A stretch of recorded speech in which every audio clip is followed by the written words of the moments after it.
Good morning, and thanks to those of you in the room, and thanks to those of you online. Thank you so much for joining us as we kick off our holiday season impaired driving prevention campaign. Impaired driving is one of the leading causes of fatal crashes on our nation's roads.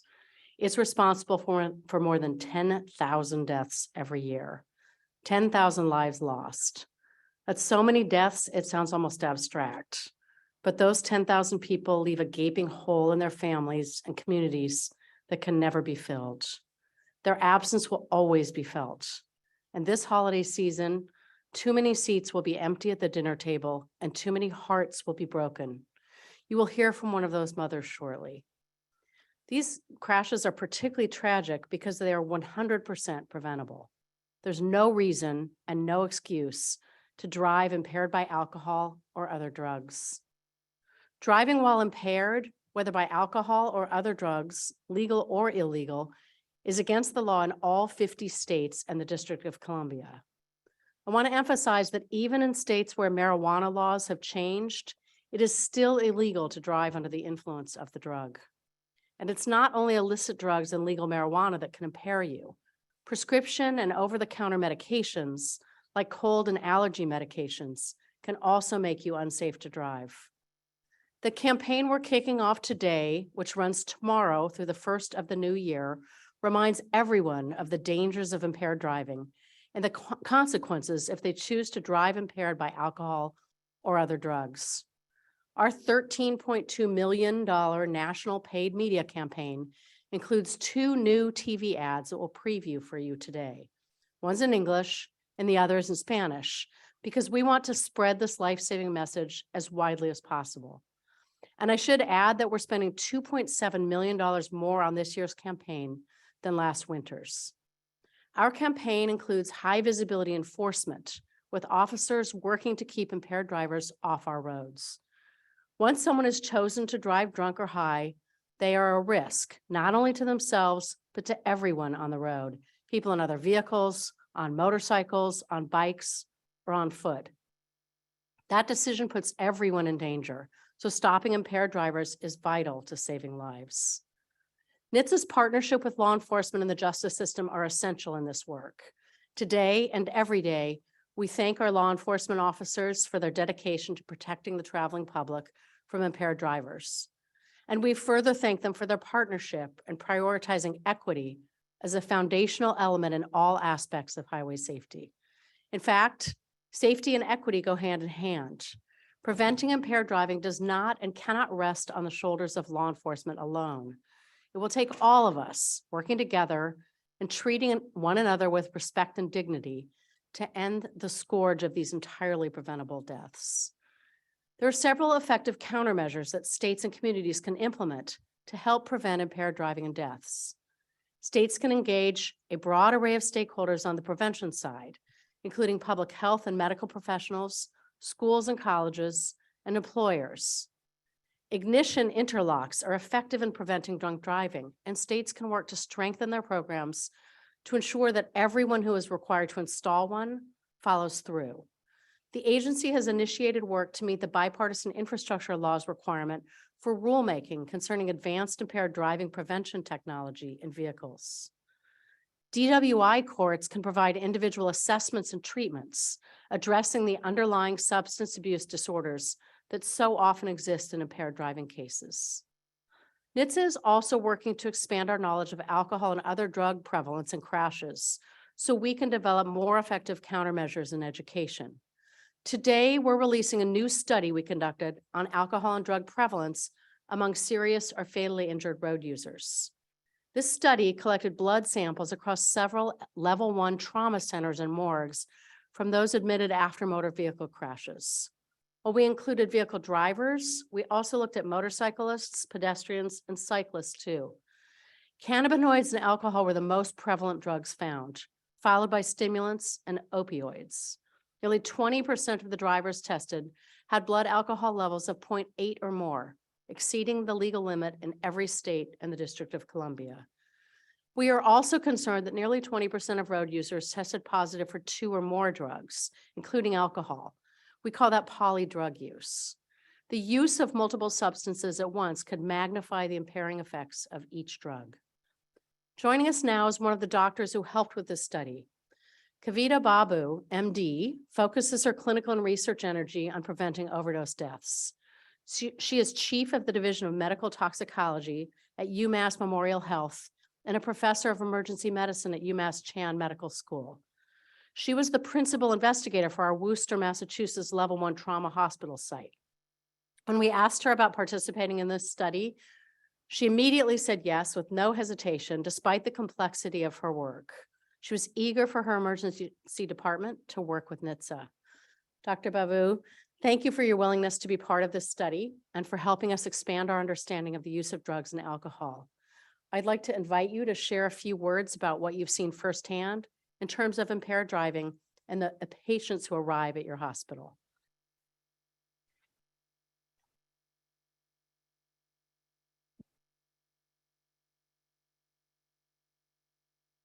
Good morning, and thank you to the NHTSA team for the opportunity to speak with you. I've worked in Level 1 trauma centers for nearly 20 years and have seen firsthand the human cost of losing nearly 30 Americans per day in drunk driving collisions. When I tell people that I work in the emergency department, I often gently dodge the question about the worst thing that I see at work. What I suspect people expect me to say is to tell them some sort of story about something bloody or gory. But what I see that's worst in my work is different than that. It's the look on people's faces when you tell them that someone they love is suddenly injured or dead after a drunk driving collision. It's the look that people get at the abrupt end of the hopes and the dreams that they've held for someone who is broken or lost. This look, unfortunately, is known to emergency medicine physicians, to trauma surgeons, to first responders, nurses, and law enforcement across the country. Drunk driving doesn't play favorites. No one is unscathed. I've seen this look on the faces of parents who learn that their children have been killed in collisions involving a drunk driver. Under our care, my patients have learned that they killed their girlfriend, best friend, and little brother while driving drunk. I am haunted by the face of a woman whose daughter was a passenger in a car that was driven by an impaired driver. This mom stood in our trauma bay for hours, what seemed like hours, while we tried and failed to save her daughter's life. As a community, we should be doing everything that we can to keep our friends, neighbors, patients, and loved ones from ever experiencing this incalculable loss. But tragedy is just one bad decision away.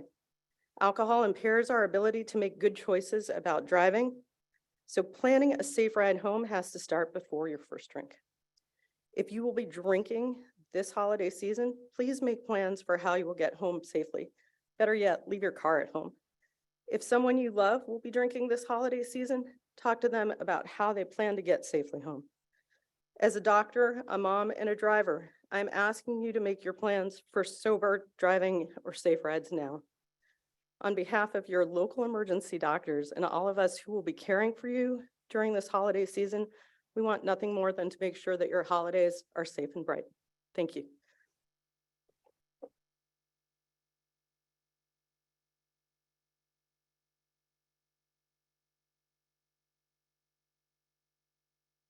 Dr. Babu, thank you. It's hard to hear those stories. Your job is absolutely not easy, but it's just incredibly important. You and everyone in our healthcare system work incredibly hard to save lives and give every patient a fighting chance. Thank you. In December 2015, Montgomery County, Maryland police officer Noah Liotta was patrolling for impaired driving. Sadly, he was struck by an impaired driver while on the job and succumbed to his injuries a week later. His mother, Marcia Goldman, and his father, Rich, emerged as leading forces for change in Maryland in preventing and combating drunk driving. They want to do everything they can to keep anyone else from dying in these 100% preventable crashes. Now we'd like to share a few words from Rich about his son and his family's loss. Noah got it. He was out there trying to make a difference in people's lives. That's what he was doing. He was a police officer. He was 24 years old.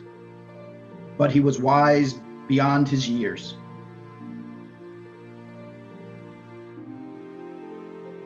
On that day, Noah was out working for the Holiday Alcohol Task Force. As part of the Holiday Task Force, they are specifically assigned to go out and focus on looking for vehicles that are driving in an erratic manner. You know, Noah, from my understanding, had pulled somebody over, a suspected drunk driver. And while he was out of his vehicle, an impaired driver struck him. His injuries were so severe that 7 days later he passed away. Now, the person that struck Noah was not just impaired with alcohol. He had smoked marijuana and he had Xanax. People that are out there driving impaired have many alternatives. This is Noah's badge. He was wearing it the night he was struck. And I wear it every day. During the holiday time frame, this is the most critical time when people tend to just not think it through. Oh, well, I've only had one drink. But it doesn't take much to be impaired. Doesn't take much. Don't drink and drive. And don't use any drugs of impairment and get behind the wheel. For the holiday season, at any time actually, the message to drivers is to plan ahead. That's the key, plan ahead. That way you can get a safe and sober ride home. It happens where we might be out and overindulge during the holidays. It happens. And it doesn't mean the person is a bad person. It just means the person needs to think, how do I get out of this situation? If this person had made a plan, then Noah would be alive today. The pain and suffering never goes away from something that somebody did because they were irresponsible and reckless. And you know, I don't want people to have to suffer the same consequences that my family has.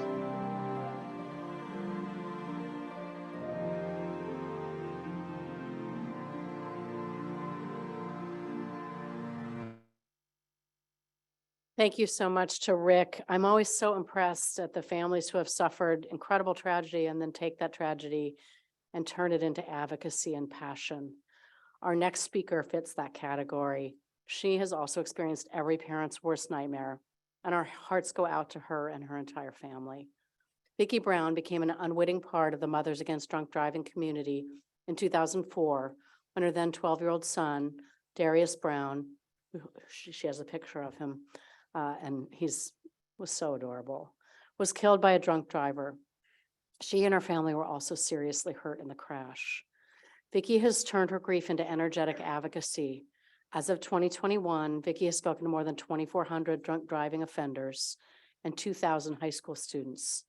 I'm so pleased to welcome her to today's event. Vicki, thank you so much.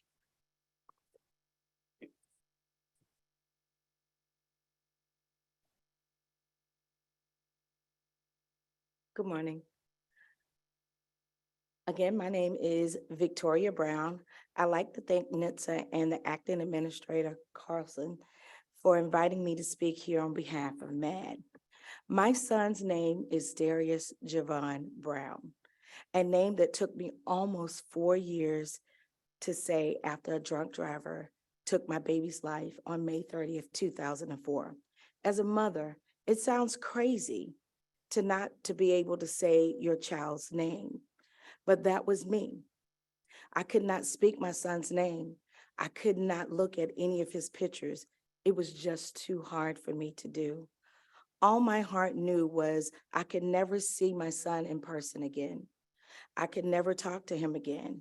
I could never watch him play sports. I could never see him drive.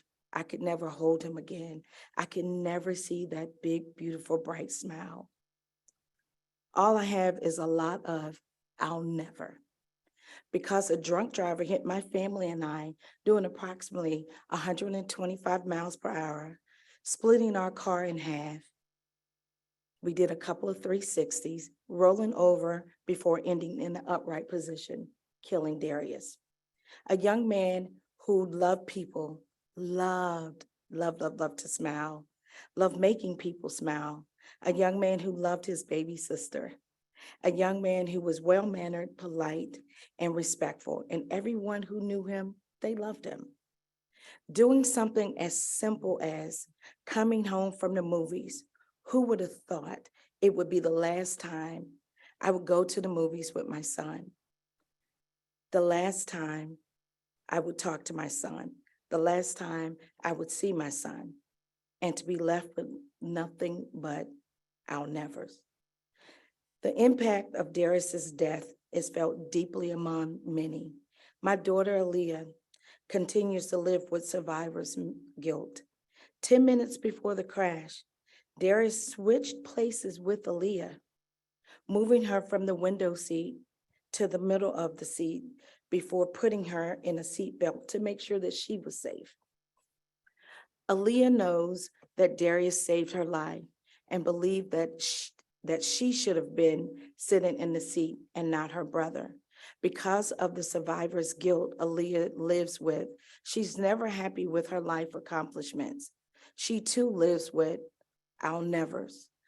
Each of Aaliyah's accomplishments in life comes with the thoughts of, Darius will never get to do this. Aaliyah was only 9 years old when she lost her big brother, her only sibling, and what she would say, her best friend. Drunk driving is a violent, preventable crash. Deaths caused by this crash have increased at a historically level in recent years. This is unacceptable. Why are motorists driving more impaired? Because they can. They are proven ways to reduce drunk driving, and we must do more to change the behavior. People need to believe that there will be consequences for their illegal, dangerous decisions. I would like to thank law enforcement officers who work to keep the roads safe from impaired drivers. Fair and equitable enforcement of traffic laws is essential in preventing other families from experiencing what I have to go through. Tanissa, thank you for the Drive Sober and Get Pulled Over campaign. This high visibility enforcement campaign works. Another countermeasure that works is ignition interlocks. I was proud to help pass the Noah's Law in Maryland, which requires each drunk driver to install an ignition interlock on their cars. I'm also excited about the law passed in November 2021, requiring drunk drivers prevention technologies in all cars. The idea of cars preventing drunk drivers from hurting or killing someone gives us victims and survivors hope that there will be a day when no other family or communities are impacted by drunk driving. On behalf of my MAD family and all the victims and survivors, I would like to thank everyone for the work that you do to stop these tragedies. We all have a role to play. As individuals, we can commit to never driving impaired. Always make a plan before consuming alcohol or other drugs. Law enforcement, we count on you to keep our communities and our families safe.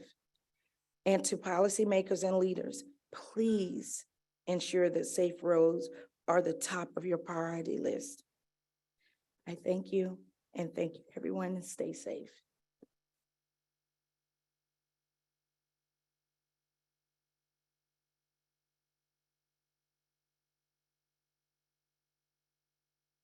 Vicki and Aaliyah, I'm so sorry, and I'm glad, Aaliyah, that you could be here today with your mom. It's great to have you in the audience. I hope, Vicki, that you know that you are making a difference in telling your story. I mean, the passage of Noah's Law is a great example of that. One of the things the secretary sometimes says about those of us who work on safety issues is you actually don't know the people you save. We know the people who die, but you don't know about how much your work makes a difference, and your work is absolutely making a difference. And, it's that it's that prevention of having other people have to suffer what you have that is so very important, and we thank you for that. Our final speaker of the day is Colonel Melissa Zebley of the Delaware State Police. She was selected as superintendent in July 2020 and is a 28-year veteran of the department. She has served in many roles with the agency, including overseeing the statewide traffic section as the operations officer. Colonel Zebley has also served as the officer in charge of then Vice President Biden's detail.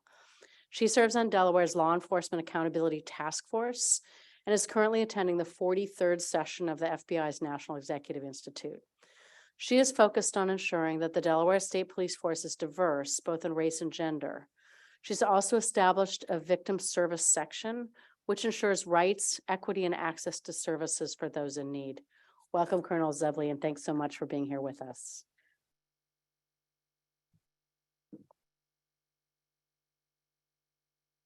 Good morning.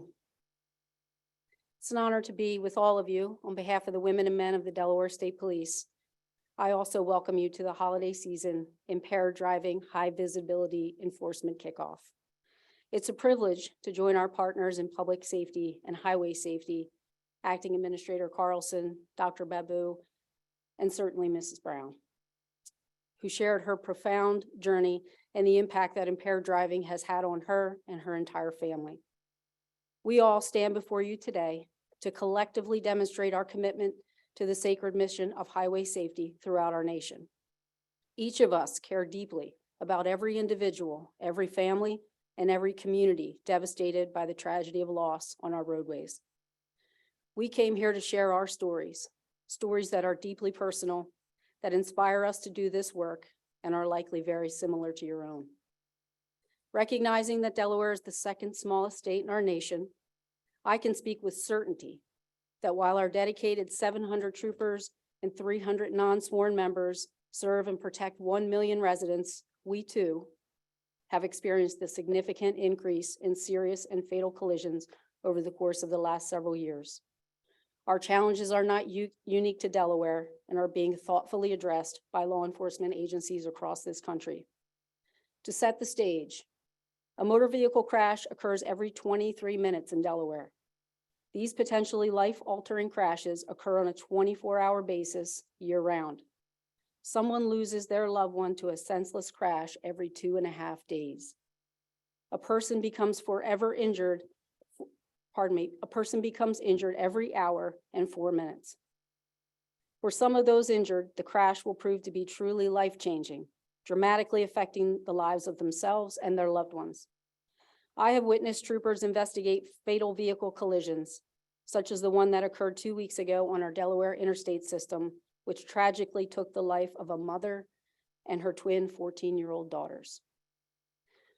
While I've also witnessed our victim service advocates provide comfort to that family and guidance to this and countless other heartbroken families.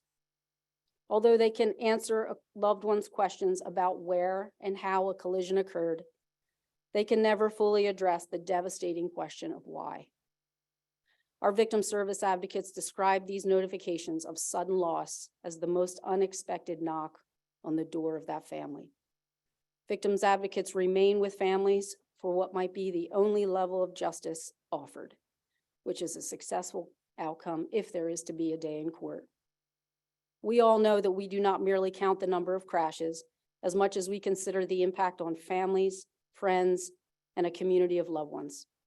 While we struggle to fully answer that family's why, what I can assure you of is that proactively influencing driver behavior, improving individual vigilance and thoughtfulness about those around us on the roadway can save lives and can protect your own. One of my stories to tell is that of 4-year DSP Corporal Christopher Shea, a young man I met as a recruit as I was his police academy training officer. That relationship is one where I make a pledge to train him to prepare for all circumstances, to protect our communities and enjoy a lifelong career of dedicated service to his community and his family. Chris was a Marine and fully invested in a career as a trooper. I will never forget the call I received on July 18th, 2004 at 2 a.m. when I was informed that Chris, while responding to a DUI hit and run collision, was struck by that same driver, fleeing that scene and driving on the wrong side of the road. Someone who ended the life of a husband, father, fellow trooper, friend, and someone that I pledged, if only as an unspoken promise, to prepare for survival. The everlasting slow burn of that heartbreak is pervasive across our agency and our community and is profound. I know most of us have such a story, and we let it serve as a source of inspiration and perseverance to do this work. This time of year is among the most dangerous for the traveling public. As such, the Delaware State Police, like agencies across this country, reaffirms our role and responsibility to combat these challenges and improve driver behaviors. We take great pride in making our roadways safer, so we will continue bringing awareness to the dangers of driving under the influence of alcohol, illicit drugs, and legal prescriptions through educational outreach on social media platforms and at public speaking events. In addition, we will continue to strengthen our efforts to improve compliance and take enforcement action when necessary of impaired drivers and those laws during the holiday season by partnering with the Delaware Office of Highway Safety and Delaware Department of Transportation to increase patrols. Like agencies nationwide, we will implement our state's highway safety plans. We analyze crash and impaired driver data to develop strategies for the most effective deployment of resources with an emphasis on equitable enforcement. Those patrol deployments will include the most heavily traveled areas of our state at the most critical times of day or days of the week. With the assistance of our state and federal partners, perhaps the employment of non-traditional vehicles for detecting distracted driving, the thoughtful use of red light and speed detection technology, all the while embracing the importance of educating every driver, in particular our youngest and often most vulnerable population, through the advocacy of our school resource officers. Delaware State Police considers your roadway safety as one of our top priorities. On a daily basis, the DSP and all Delaware law enforcement agencies conduct statewide equitable enforcement of all moving violations on Delaware roadways. We are informing the public that there will be an increase in the number of troopers and officers that you will see on your roadways during this holiday season. We will be participating in several statewide initiatives during the month of December. We want to remind you to plan for a sober ride home. Numerous travel options are available to avoid driving while impaired, such as the use of public transportation, connecting to rideshare services, or simply calling a sober friend or family member. We seek to build a community of concern around safe driving and arriving home alive. Our goal is to have no trooper and no advocate knock on your front door with that devastating news during what should be a reverent and heartwarming holiday season. While we partner with OHS and DelDOT, our most valuable partner is you, our fellow drivers. Please know that when you see troopers engaging you on the roadside, perhaps with those lights flashing behind you, while you're in your classrooms, at community meetings, or at any other event where you see us, we are doing so to prioritize your well-being and life safety.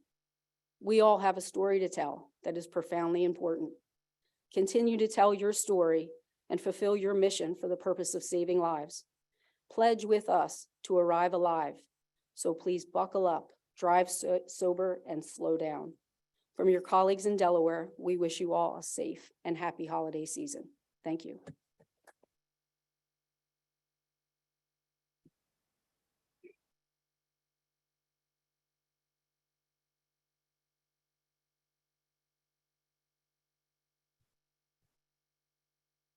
Thank you, Colonel.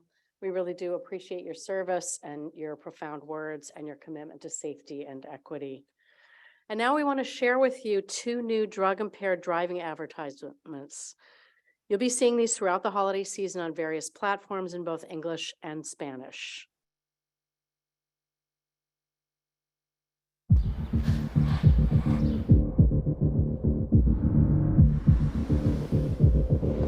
Hi.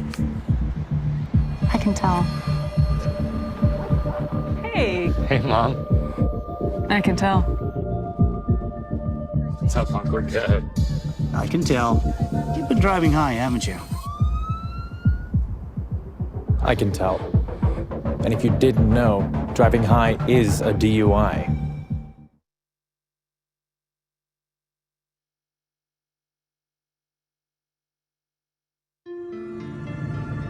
La marihuana no afecta como manejo.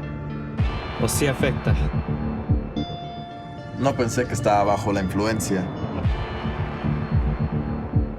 Lo estaba pensando. Cuando fumo me relajo. Me enfoco. Y me arrestan. No importa lo que pienses, si manejas high podrías recibir un DUI y perder tu licencia.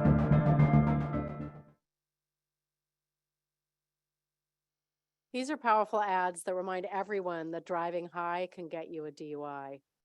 No one needs to die this holiday season because someone chose to drive impaired. Please make the smart choice. If you've been drinking or using an impairing drug, don't get behind the wheel. Call a cab, call a ride share, arrange for a designated driver, or spend the night at a friend's house.